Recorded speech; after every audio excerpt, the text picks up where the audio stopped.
एक जंगल में एक चीड़ा रहता था। वह उस पेड़ में अकेला ही रहता था।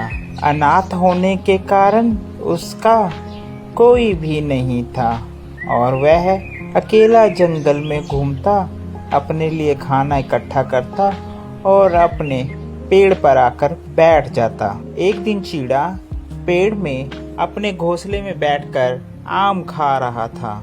अचानक उसकी नज़र सामने पड़ती है। एक चिड़िया के पीछे एक बाज उसका शिकार करने के लिए उसका पीछा करता है। चीड़ा उसे देखता है। छोटा होने की वजह से वह बाज का कुछ तो नहीं कर सकता। वह पेड़ से एक कांटेदार झाड़ी अपनी चोंच से पकड़ लेता है और बाज के जाकर हमला करने लग जाता है।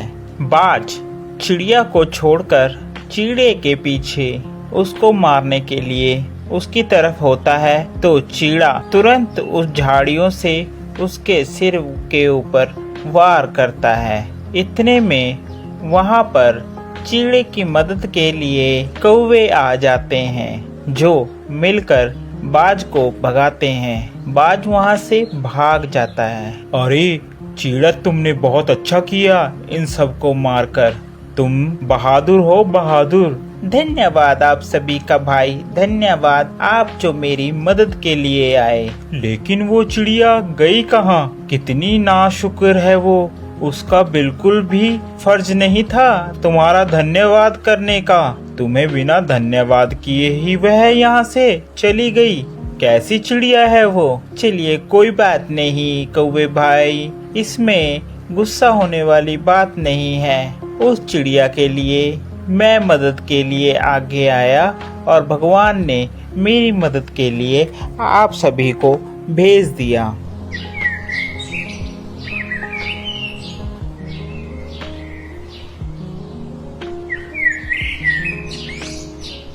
एक दिन चीड़ा अपने घोंसले में बैठा था।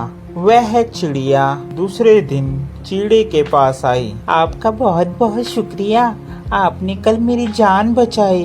अरे कोई बात नहीं, कोई बात नहीं। आपके पैर में चोट लग रही है। जी, कल को मेरे पैर में चोट लग गई थी जिस कारण अब मुझे बहुत दर्द हो रहा है। चीड़ा उसके पैर पे मलहम पट्टी करता है और दवाई देता है। अच्छा, ये बात मैं पूछना भूल ही गया कि तुम्हारा नाम क्या है? आप अपना नाम बताएंगी? आपका नाम क्या है? मुझे प्यार से टुनटुनी कहते हैं। टुनटुनी चीड़े को शुक्रिया अदा करती है कि उसने उसकी जान बचाई। धीरे धीरे दोनों एक साथ घूमने जाते और एक साथ रहते। चीड़े ने चिड़िया को अपनी शादी के लिए प्रस्ताव दिया। क्या तुम मुझसे शादी करोगी? अरे सुनो टुनटुनी, मैं सोच रहा हूँ कि तुम्हारा भी इस जंगल में कोई नहीं है और मैं भी अनाथ हूँ। क्यों ना हम दोनों शादी कर लें? टुनटुनी चीड़े की बात मान जाती है और शादी के लिए हाँ कर देती है।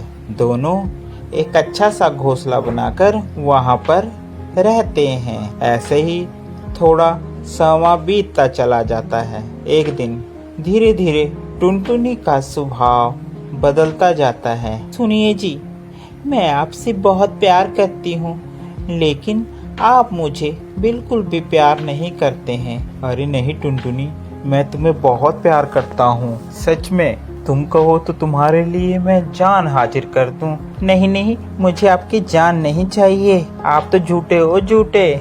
आप मुझसे प्यार नहीं करते हो। अरे सच में टुनटुनी, कहो तो सही, मुझे तुम्हें अपने प्यार साबित करने के लिए क्या करना होगा? अच्छा ऐसी बात है तो वो सामने जो पहाड़ दिख रहे हैं ना? हाँ दिख रहे हैं टुनटुनी। उस पर कल को दोनों में से जो भी जल्दी जाएगा वह सबसे ज्यादा प्यार करेगा।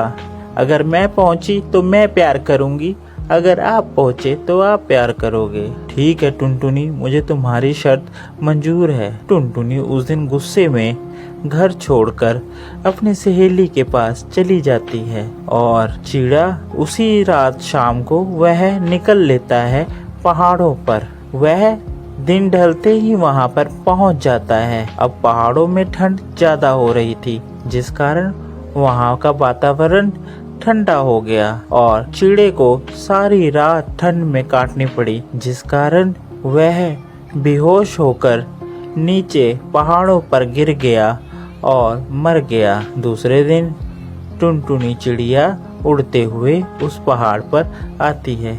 अरे कहाँ गए? देखा ना, मैंने कहा था ये झूठे हैं, झूठे कहीं के, अभी तक नहीं आए। मुझे इतनी देर हो गई इंतजार करते करते। इतने में वहाँ पर एक कौवा आता है। अरे टुनटुनी, अब तुम जिसका इंतजार कर रही हो अब वह कभी नहीं आएगा। हाँ मुझे पता है, वो झूठा है तभी तो नहीं आएगा। नहीं टुनटुनी, वो अब जिंदगी में कभी भी नहीं आएगा। टुनटुनी पूछती है क्या बात हो गई? अरे क्या बात है, जल्दी बताओ मुझे, क्या कहना चाह रहे हो? कौवा उसे लेकर नीचे पहाड़ों पर ले जाता है, जहाँ पर चिड़ा पड़ा होता है। वह आखिरी समय में भी आंख खोलकर लेटा होता है कि चिड़िया को देख सके। ये सब देखकर टुनटुनी रोने लग जाती है और अपनी गलती पर पछतावा करती है। आपको हमारी ये